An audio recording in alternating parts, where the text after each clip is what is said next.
Good morning and welcome to Sports Shorts Daily on a Wednesday. I'm Tommy Chrysan, live and in color from Tremonti's Meat and Seafood over here on Jefferson Highway, where lasagna is the lunch special today.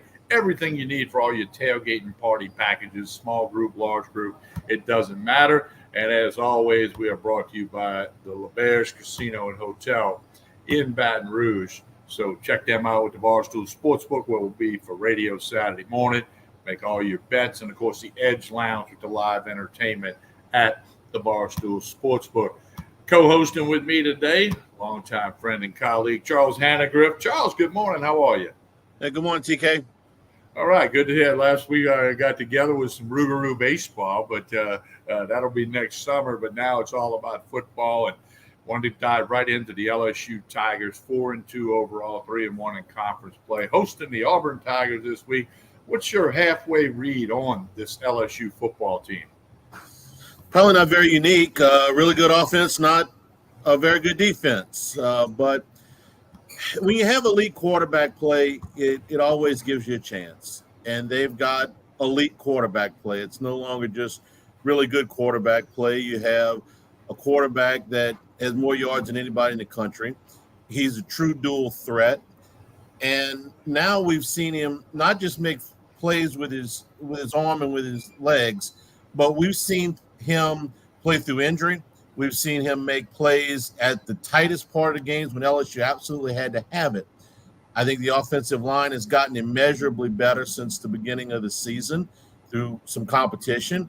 I think that I would have really liked to have seen him play Florida State with Logan Diggs in the backfield because I think he's a difference maker.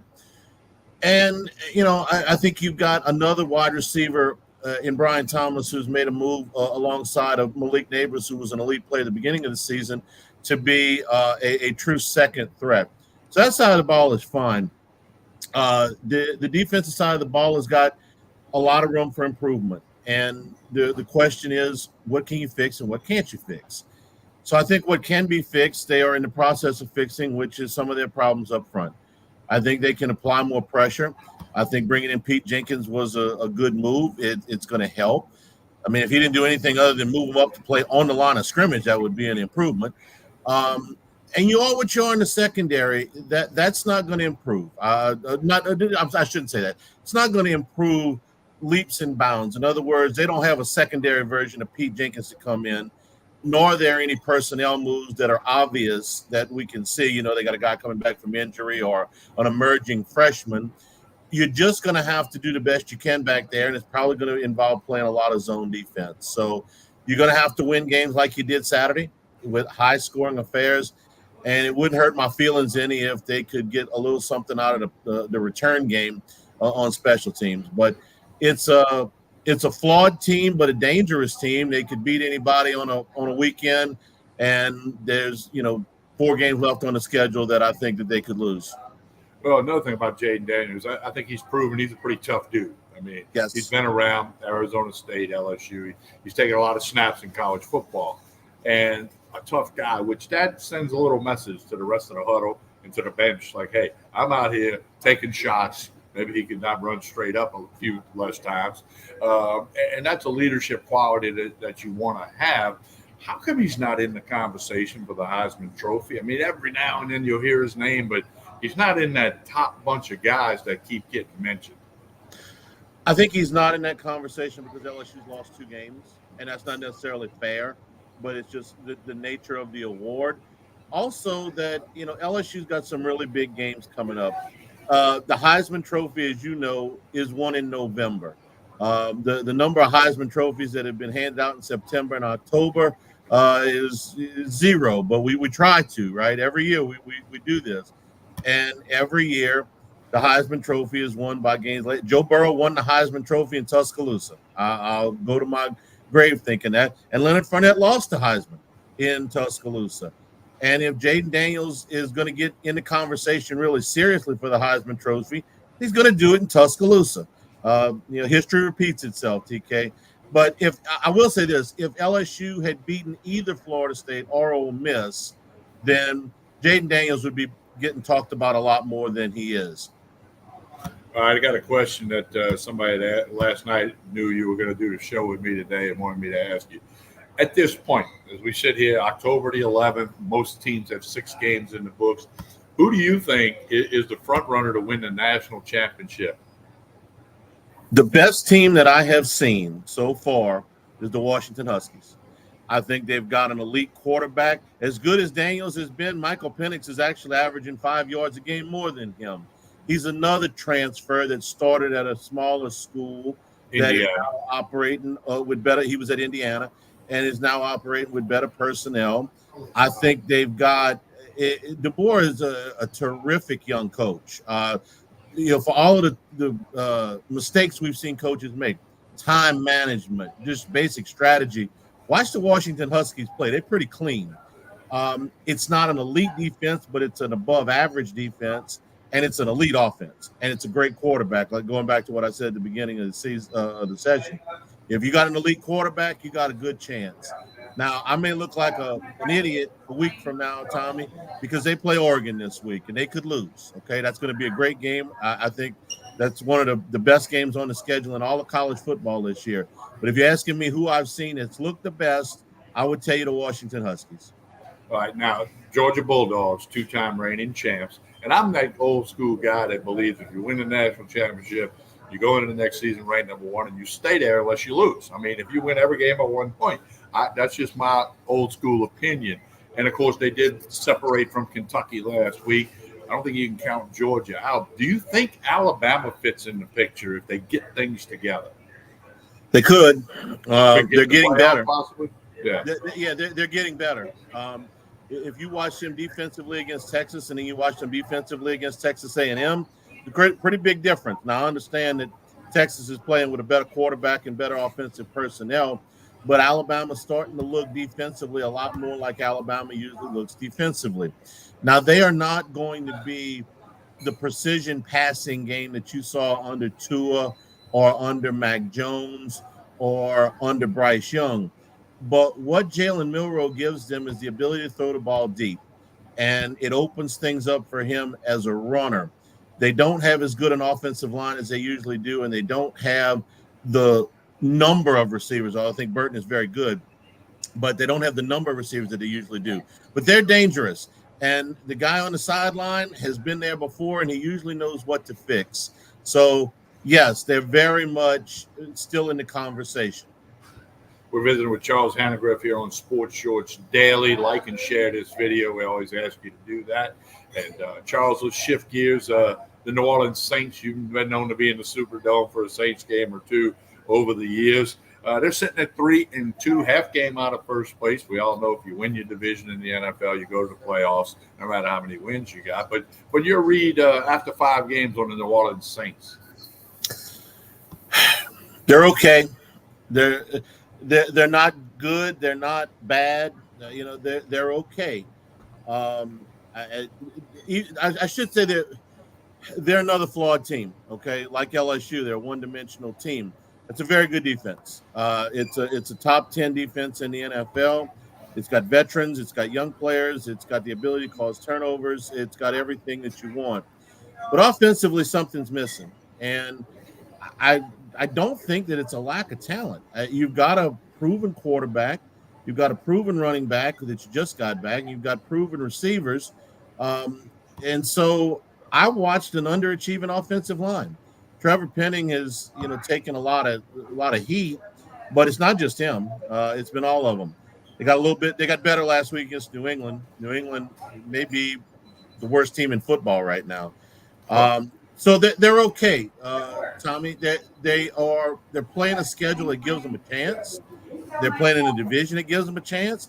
If they were playing in the NFC East instead of the NFC South, I wouldn't think nearly as highly of their chances. So they're okay. They look like about the same 9-8 football team that we thought before the season. Well, let's talk about the Patriots for a minute. I go back to the 90s when the 49ers, to use an analogy, maxed out all the credit cards, won a bunch of games, and then they had to pay the credit cards off, and they suffered for a few years. There's where the Patriots are. A great run. Belichick, the track record speaks for itself. But you're right, that's a bad football team, and no reason to think they're going to get better, especially in that division. And all the stuff swirling around. Will Belichick be back? I don't think we need to worry about that now. But it's proof that all good things come to an end, and the Patriots are just going to be in the bottom third of the league, bottom fourth of the league for a while. For a while, I can't speak to that because I don't know what they're going to look like next year. But they've just made some bad talent evaluations. I mean, name me a skill position guy for New England that is in the top even half of the league. Any skill position guy they've got, Stevenson or Bourne or Jones, any of those guys that are in the top half of the league. None of them are. That offensive line is not in the top half of the league. They're a little bit better on the other side of the ball, but the playmakers that they've always had. Belichick's a great coach. Nobody's ever going to deny that. But it doesn't matter who's got the headset on if you don't have players. And they have not evaluated as well as they did prior. And what they had going for them before was if they did make a misevaluation somewhere along the line, anywhere on the roster, Tom Brady could cover it up. He could fix a lot of your ills. And they don't have that right now. Yeah, and of course, long way to go in the NFL.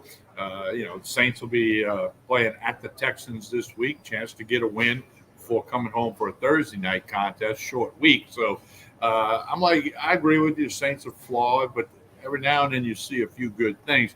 The shutout again. By the way, that's the third shutout in 3 years for the Saints. Shutouts in the NFL are extremely rare, but the fact they shut out the Patriots, I mean, you can take solace in the fact that it's a shutout. But again, the Patriots may get shut out more than that again this year. But the Saints did what they had to do offensively, defensively, and special teams.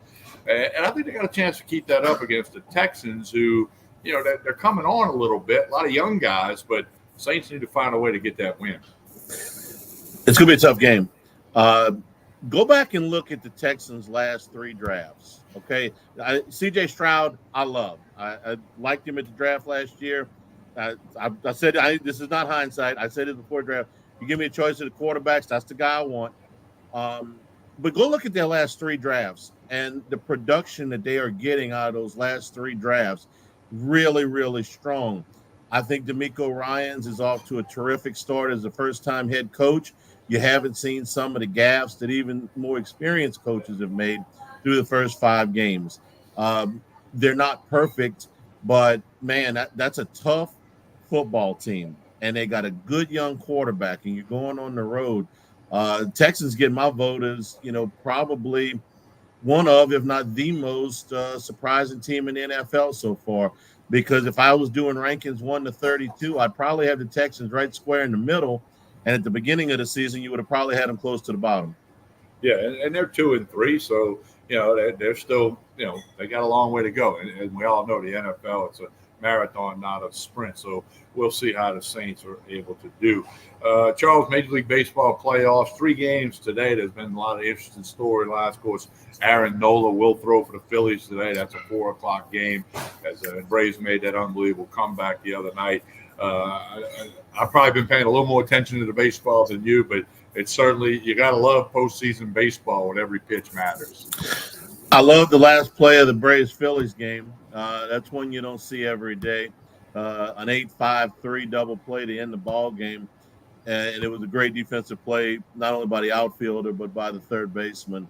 If I had one question to ask in the MLB offices, it would, after these playoffs, it would be, are we really doing these teams a favor by giving them a bye in the first round of the playoffs? The best teams get a bye.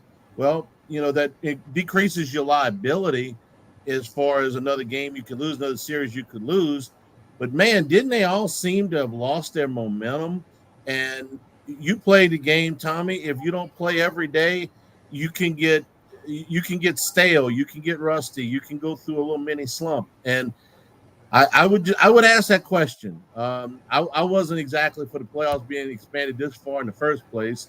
I think the 162 games ought to mean a little bit more, but that's just because I'm an old fogey.